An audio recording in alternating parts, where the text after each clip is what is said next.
Olá, meus amigos, meus irmãos, muita paz a todos nós.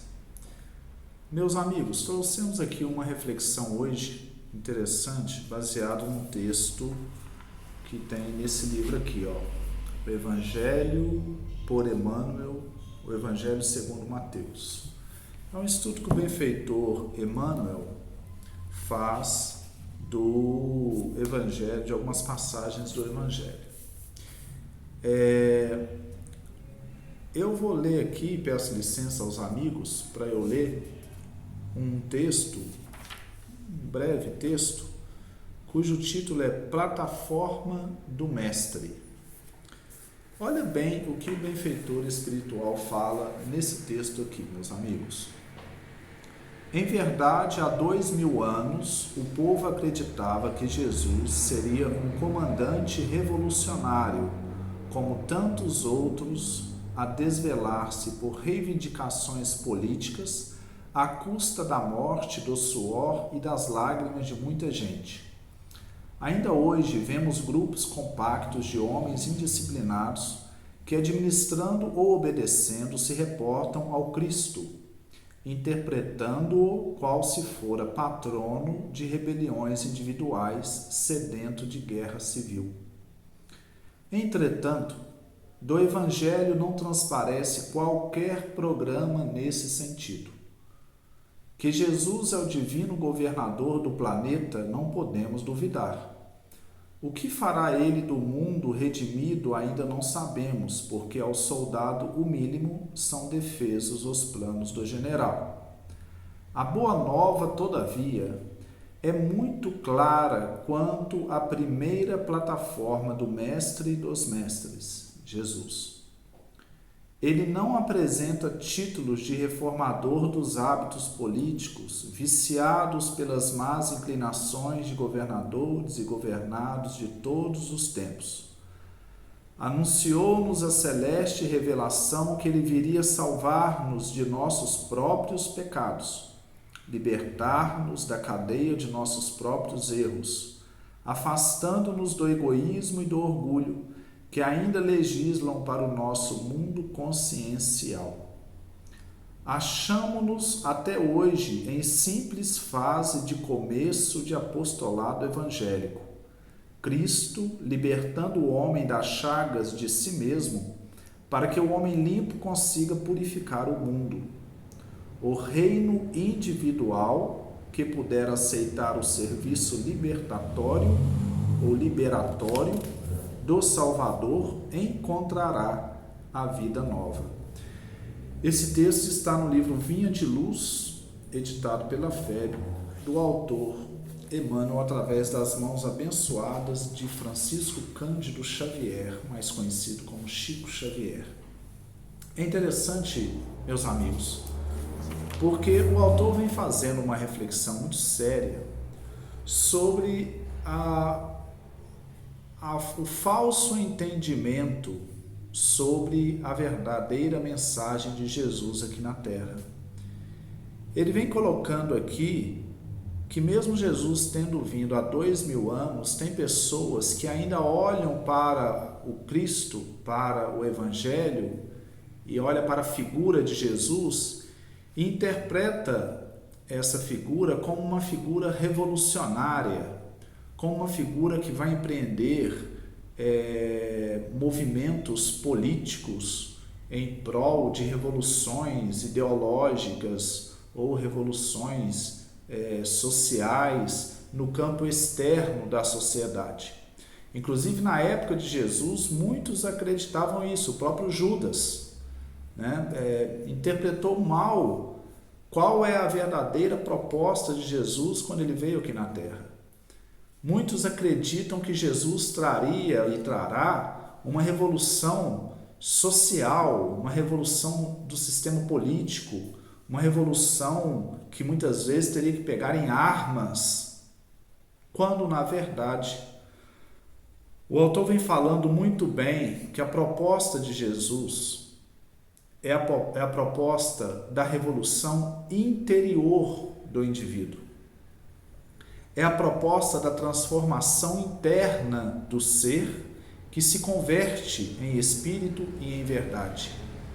Não necessariamente mudanças na estrutura social, mas a mudança do ser, e através dessa mudança do ser, automaticamente a sociedade vai mudando, vai adquirindo nova consciência.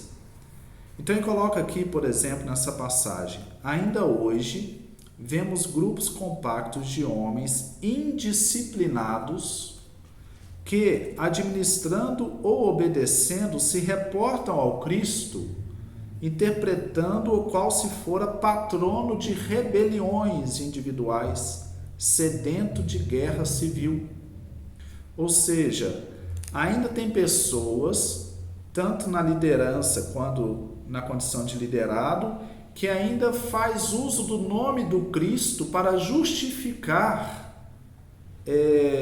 rebeliões, agressões e violência.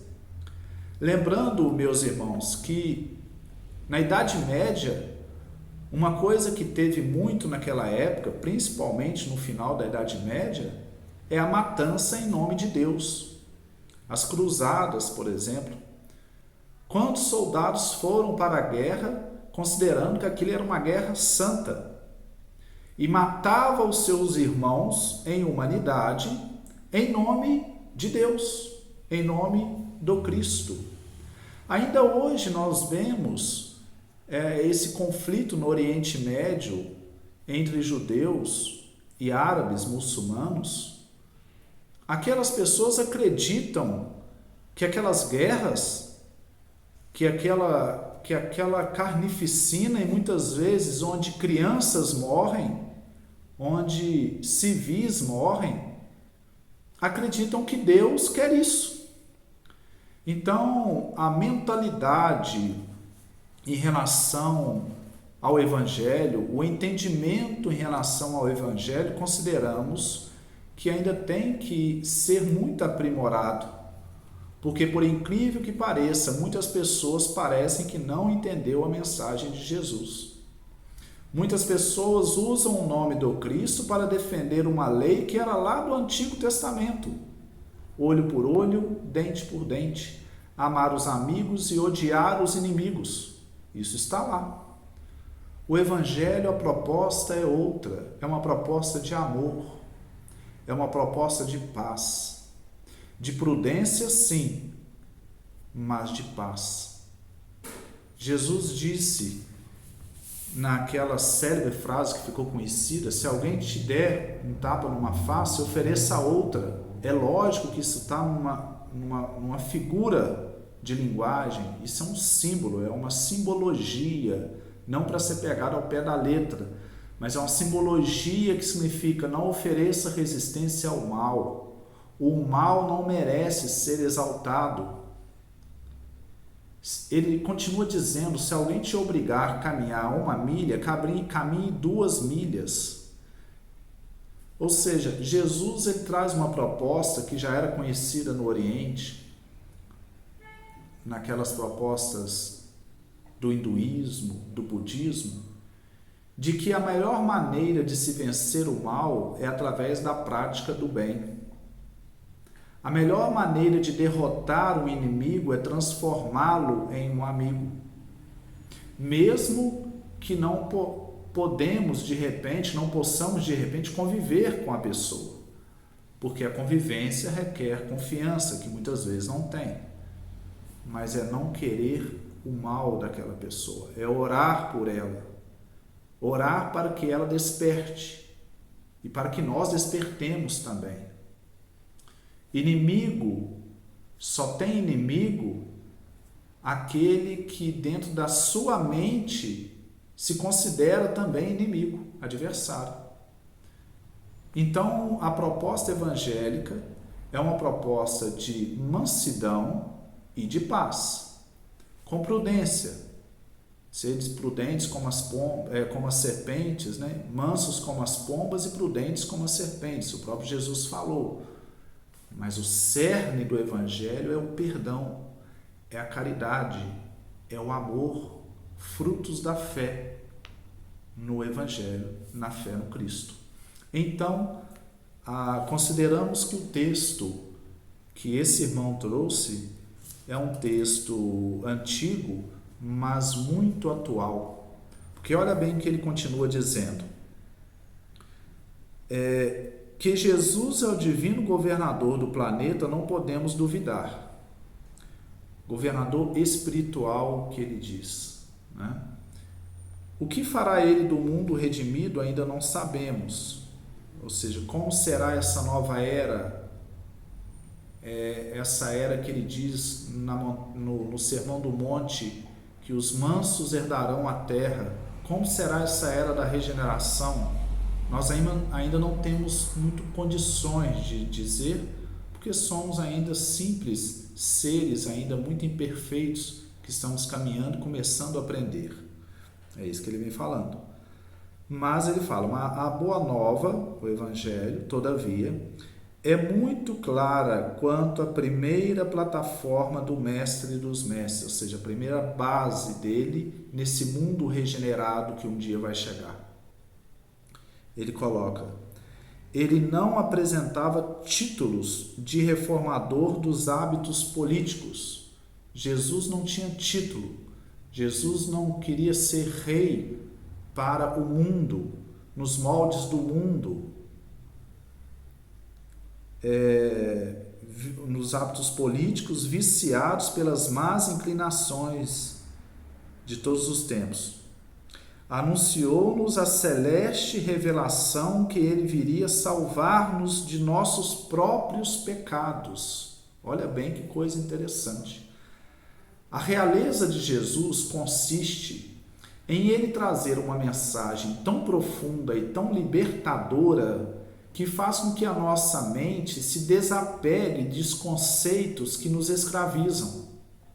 Porque quando o indivíduo ele compreende o Evangelho, e eu não vou falar aceita o Evangelho, porque isso está sendo muito usado, aceitar Jesus, mas muitas vezes está mais dos lábios do que do coração. Então vamos usar o termo compreender. Quando nós compreendermos de verdade a mensagem do Cristo, isso nos liberta das nossas mágoas, nos liberta desses pesos que muitas vezes nós carregamos em relação a divergências, em relação à raiva, em relação à revolta. Nós vamos nos libertando disso e isso nos traz uma alegria de viver. Isso nos traz uma leveza existencial. Então é essa libertação, é essa capacidade que a mensagem do Evangelho tem, que mostra a realeza de Jesus. O reino dele, como ele mesmo disse, não viria em forma visível, não vem em forma visível. Porque o reino dele está dentro de nós. Isso é as palavras do Mestre.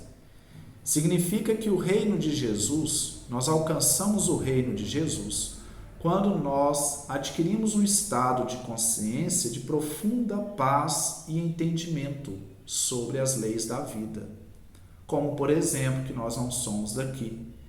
Então nós não precisamos de nos apegar muito às coisas desse mundo, porque um dia vamos ter que deixar tudo aqui, inclusive os nossos títulos, inclusive os nossos bens, inclusive até o nosso próprio corpo vai ter que ficar aqui, vai virar pó, vai virar terra.